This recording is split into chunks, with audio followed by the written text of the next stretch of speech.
Hello, and welcome to my first episode of Titus Talks. I'm your host, Ethan Titus, and this is a very memorable day. Not because of the coronavirus, which has a death count of now 107,000 cases in the US alone and 371,000 cases worldwide, but because of the riots that have been occurring throughout the world. This is the new epidemic, apparently, and for all the people that say that we will never go back to handshakes and everyone will be germaphobes now, no. The mobs were definitely not social distancing. And I just came back from the beach. People were not social distancing there. But, anyways, Black Lives Matter is the popular headline today. And this week, after George Floyd was wrongly killed at the knee of an officer, everyone agrees, wrongly killed, put the cop in jail. He has been sentenced to jail. He's going to maximum security prison. Justice has been served. But this has still sparked outrage on these streets and on social media. I woke up today at the sight of black screens with tags of Black Lives Matter. According to Kendra Woods, who is a Black Lives advocate, we should stop these posts, besides the fact they're incredibly useless. They clog up the hashtag Black Lives Matter tag on Instagram. And people can't be up to date with protests that also use that tag. So don't put black screens and pretend like you're doing stuff, apparently. But this has sparked rapper Lil Nas X to say, I don't think this movement has ever been this powerful. Are you really telling me that these riots have done more than the civil rights era? Really? The most free and prosperous country in the world? What are these riots doing? Typically, when you have a riot, you have a clear mission and a clear goal. These are the most vague riots ever. They scream police brutality, like institutional racism in the police force. They don't give a name of anyone they want to fire. That would sure help a lot. But on the positive note, there have been lots of trending videos of police officers and protesters hugging. There's one guy who went to hug a police officer, but then the protesters were like, I'm going to fight you. When is it ever okay to fight someone, much less when they hug a police officer? Like, just for giving a police officer hugs, they stand with you. The police officers are there for you. I think it was a very positive experience that the guy hugged a police officer. I don't think it was like racist or anti-Black Lives Matter by doing that. But riots have been happening. And Trump has finally came out. And he has basically demanded that governors get their act together, or he's going to deploy the National Guard, the military, to clear out the streets. There have been lots of controversy, but this is definitely the right thing to do. I guess we've gotten so used to fighting people in other countries that we forgot like the main point of our military. The point of our military is to protect life and liberty. These riots are killing people. There have been lots of people died. One has been stoned to death. We need these to stop. There's no point of riots. They are just causing more violence to occur. But back to the point. Back to the point of these riots, even though there is no point. Alright, leftist journalists want you to believe that it is a death sentence to be black. However, this is far from true. We have millions of black people in the US, and that's about 13%. And if we use common sense, like how we are literally sending black people to the streets to protest, statistics would have its doubts. Police kill twice as many white people as they do black people. But they don't get much attention. People always ask for like a name of a white person that was wrongfully killed.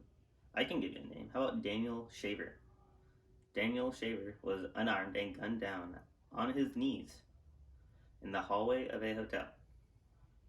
I encourage you to watch that video, as he is clearly nervous and trying to comply.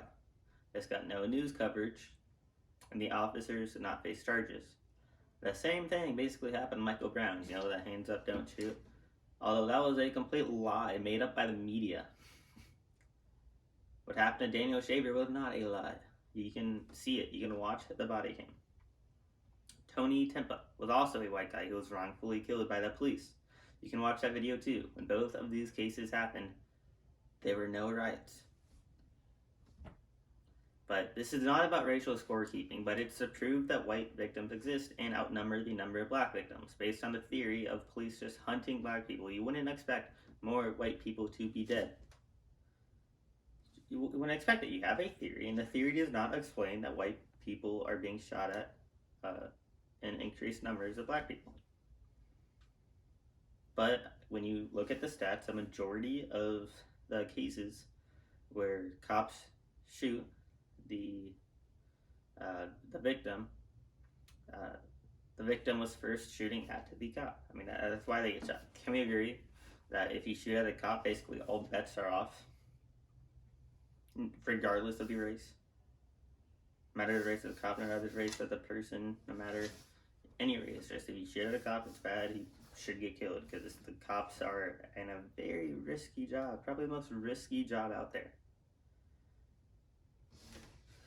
But now, for a very politically incorrect point, and this point is very politically incorrect, and I probably shouldn't be saying it, but it is such a good point, and nobody talks about it, that I will. But more black people commit violent crimes. That is just a fact. That is not my opinion. That's what the stats say. You can look at the stats for yourself. For every 10,000 black people arrested for a violent crime, 3 are shot. Now, if this theory is true, that police are hunting black people, you would think that for every 10,000 white people that are arrested for a violent crime, less people would get shot, right? No. For every 10,000 white people arrested for a violent crime, 4 are shot. This is not saying that there might be a problem in the police force, but I refuse to accept the race agenda that people want you to believe. Now to talk about the headlines in the news and how these are 100% fake news. One of the headlines read, peaceful protesters were cleared out with tear gas for Trump to have a photo op. But in real life, protesters were throwing stuff, and the police used smoke bombs with nothing irritating in them. And the police didn't even know Trump was coming.